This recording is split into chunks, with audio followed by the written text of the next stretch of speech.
10 Oktober 2022, The Royal Swedish Academy of Science menganugerahkan Nobel Ekonomi kepada Bernanke, Douglas Warren Diamond, dan Philip Hallen Dybvig.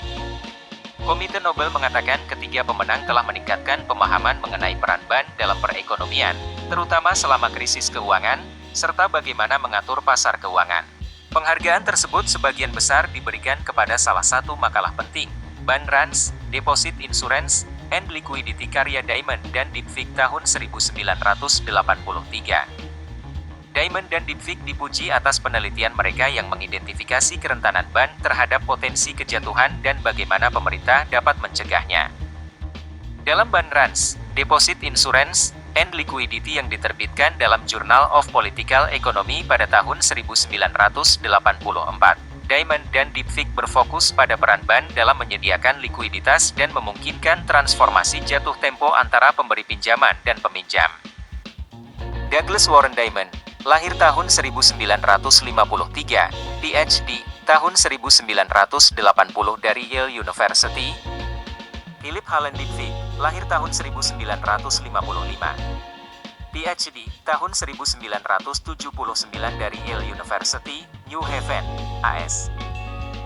Dalam kehidupan, kita semua memiliki hubungan dengan BAN.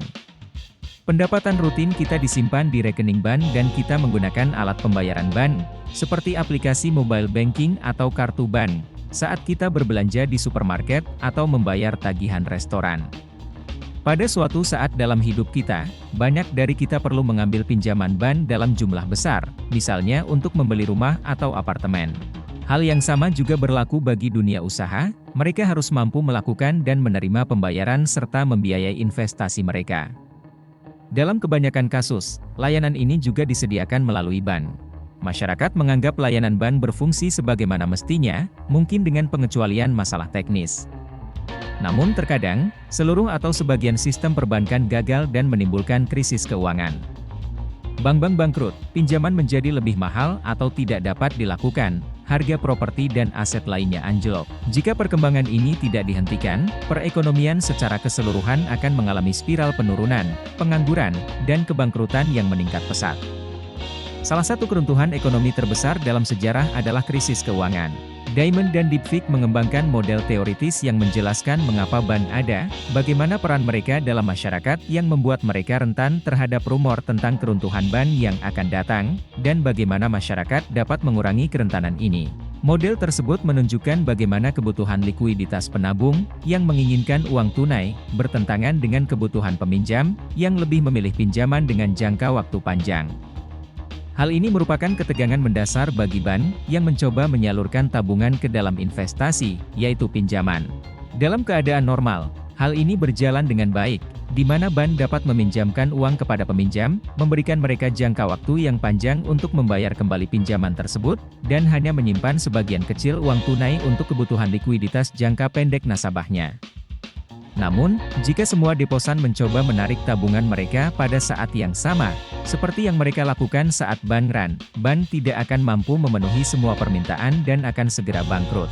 Diamond Dybvig memperjelas bahwa perantara keuangan tidak harus berupa BAN dalam pengertian hukum atau konvensional, tidak perlu berupa lembaga penyimpanan, untuk dapat terkena kemungkinan BAN Run secara de facto.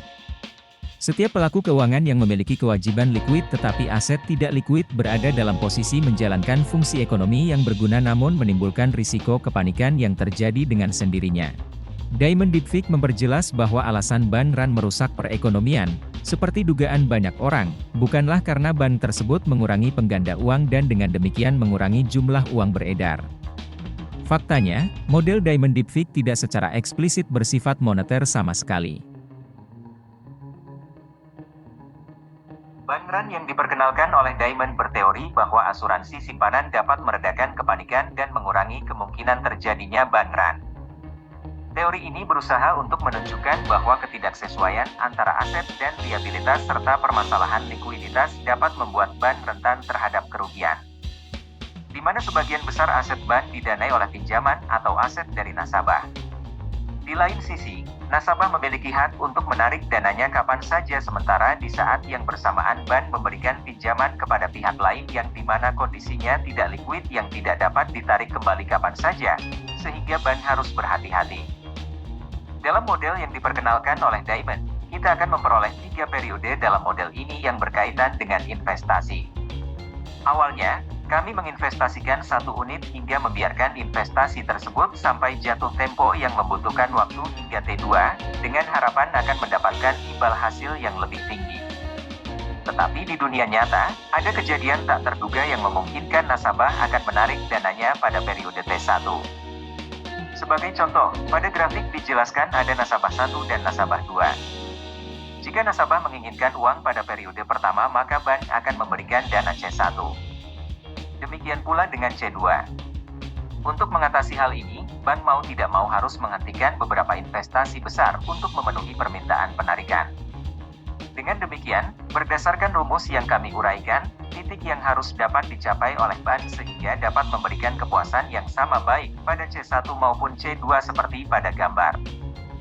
Sekarang, mari kita memikirkan kondisi investasi bank yang terganggu karena adanya permintaan C1 dan C2 sementara bank mengalami keterbatasan anggaran.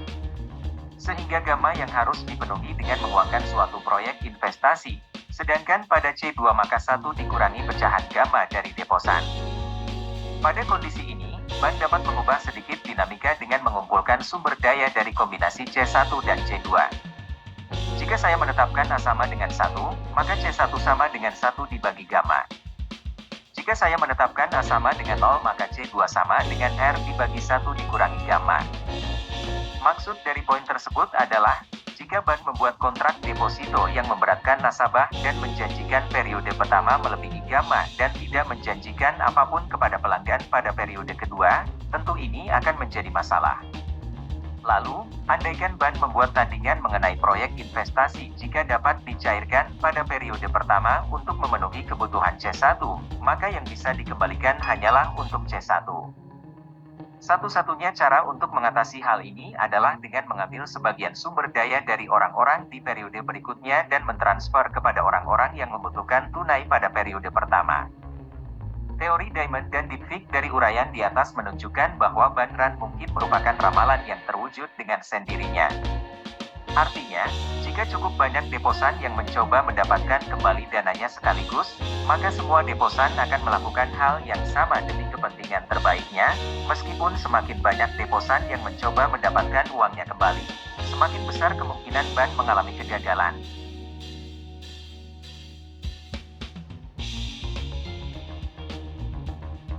Teori Diamond dan Dybvig dari uraian di atas menunjukkan bahwa bank run mungkin merupakan ramalan yang terwujud dengan sendirinya. Artinya, jika cukup banyak deposan yang mencoba mendapatkan kembali dananya sekaligus, maka semua deposan akan melakukan hal yang sama demi kepentingan terbaiknya, meskipun semakin banyak deposan yang mencoba mendapatkan uangnya kembali, semakin besar kemungkinan bank mengalami kegagalan. Lalu, bagaimana cara mencegah terjadinya bank run? Asuransi simpanan merupakan pendekatan alternatif yang lebih baik dalam mengelola bank run, dibandingkan menggunakan penangguhan konvertibilitas. Seperti yang telah dibahas, model mereka menunjukkan ketidaksesuaian antara aset pinjaman dan kewajiban simpanan karena masalah likuiditas sebagai penyebab utama bank run. Asuransi simpanan dirancang untuk membayar kembali sebagian atau seluruh uangnya kepada deposan jika terjadi bank run atau kegagalan. Dengan adanya jaminan perlindungan atas dana mereka dari pemerintah, para deposan cenderung tidak panik atas kekhawatiran mengenai solvabilitas bank, sehingga mengurangi kemungkinan terjadinya penarikan dana.